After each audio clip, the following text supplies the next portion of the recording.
can you describe Wild Style, and what is it that you like about her? Oh man, Wild Style is just one of these amazing characters that I don't think you see very often. She's an action heroine.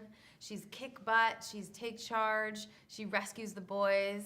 And then on the flip side, she's vulnerable and breaking up with a boyfriend because she's in a bad relationship, and she's wrestling with sort of falling in love with someone new. And I just love to think she's really complex and cool and interesting. And I'm really proud to be providing a role model for all the young girls that are going to see this movie.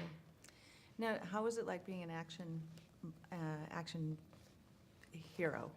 How was it? Yeah. You know, it's physically exhausting.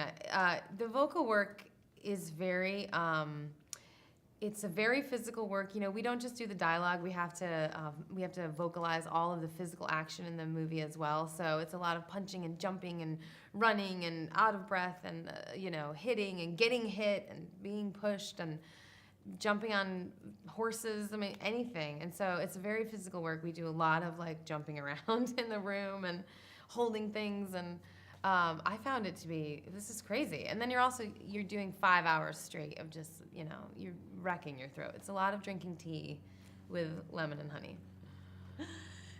Now, when she first meets Emmett, she isn't exactly thrilled. Could you tell us why?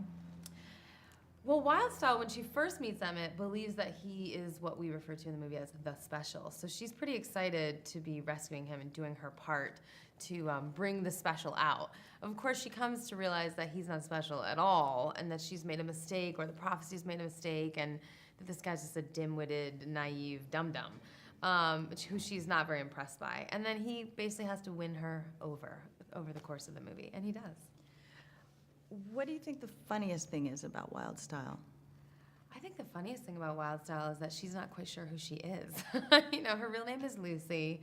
She's sort of taken on this dark, brooding identity, you know, Wild Style, while she dates her dark, brooding boyfriend, Batman. You know, I think she's really let him sort of influence her, frankly.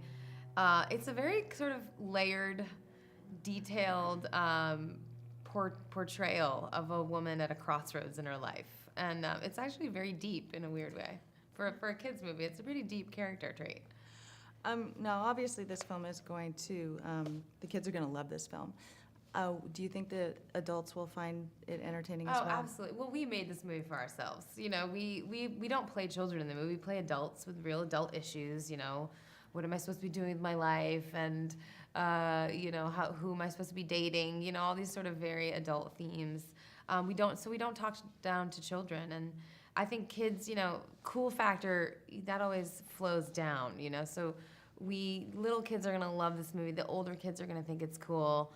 And then adults are just going to, like, completely go bananas for it. That's great. Now, how would you describe the humor of the film? There's action, drama, humor, but how would you describe the humor? It's pretty subversive in a lot of places. And then there's just a lot of silly. You know, there's so much silly in this movie. There's a Unikitty with a dance party on a cloud. I mean, it's just silly. Now, were you a Lego fan growing up? I played with Lego growing up. We incorporated Lego into play with all of our other toys. So it was sort of like, well, if Barbie needs a car, we can build it out of Lego. Or if My Little Pony needs a barn, we can build it out of Lego. What do you think the appeal of Lego is, generation after generation?